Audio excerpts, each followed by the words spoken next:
this is why I'm so mad about this. And this is why I went off on her last night. There's a little girl right now in maybe Wisconsin, some Midwestern state, whose parents are going through a divorce. This little girl has acne and is coming into puberty and into her adult female body and is feeling uncomfortable. And this little girl may be on the spectrum. That is a typical profile of a child who goes down the gender rabbit hole, who maybe isn't minded enough at home because the parents are in the midst of a divorce, etc. And she finds herself on Reddit for 3 hours a day or one of these darker websites. And this trans ideology takes hold of her in a dangerous and pernicious way. And the parents aren't around to realize just how far she's gone. And this little girl is going to declare, I think I'm a boy, because the internet will sell it to her as the solution to all of the problems I just listed. None of those problems is real. It's just that you're trans.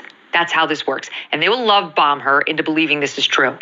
And she will go to her parents and say, I want you to put me on puberty blockers into cross-sex hormones, and I want so-called top surgery. It's so benign sounding. Yes, it's a double mastectomy where I'll have tubes coming out of me. I'll never be able to breastfeed a child, etc. But I want it because I'm secretly a boy. And if they give it to her, she will be sterile for life. She will never breastfeed a child. She will never achieve sexual orgasm. And this girl's 13 and wants to make these decisions for herself.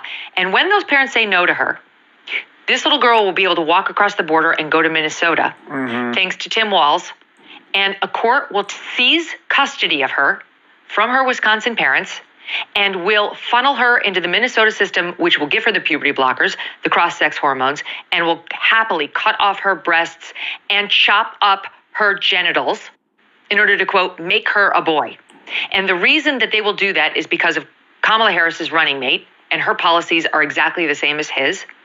And this little girl may do all of this after one day, or in advance of one day voting for the ticket that did all of this. And when she hits 18 and realizes she was just going through normal adolescent strife, but she no longer has her breasts, and she has an Adam's apple, and she sounds like a man, and she looks like a man, and forgive me, but where a normal female clitoris should be, she has something looking bizarre and like a mini penis, because that's what happens.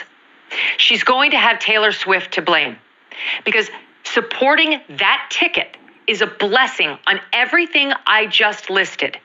And so she is no heroine to young girls. She's a danger to them.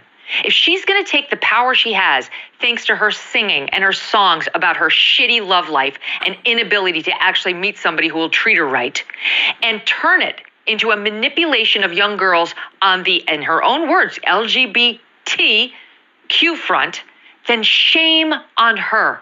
And shame on her boyfriend, lover, whatever he is, Travis Kelce, who was similarly irresponsible in pushing the Pfizer vaccine to his young, teenaged male fans without a thought for who would be around to help them when their heart-scarring myocarditis popped up as a result of it.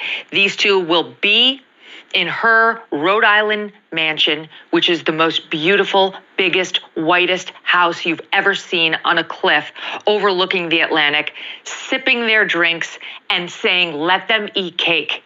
They won't be there to help that girl clean up her life or to help that boy's parents when they grieve his loss from this devastating heart condition. They will just be wrapping themselves in sanctimony about how open and inclusive they were. And this is why I ended my bit on my show that night with the following: F you, Taylor Swift. That's how I feel.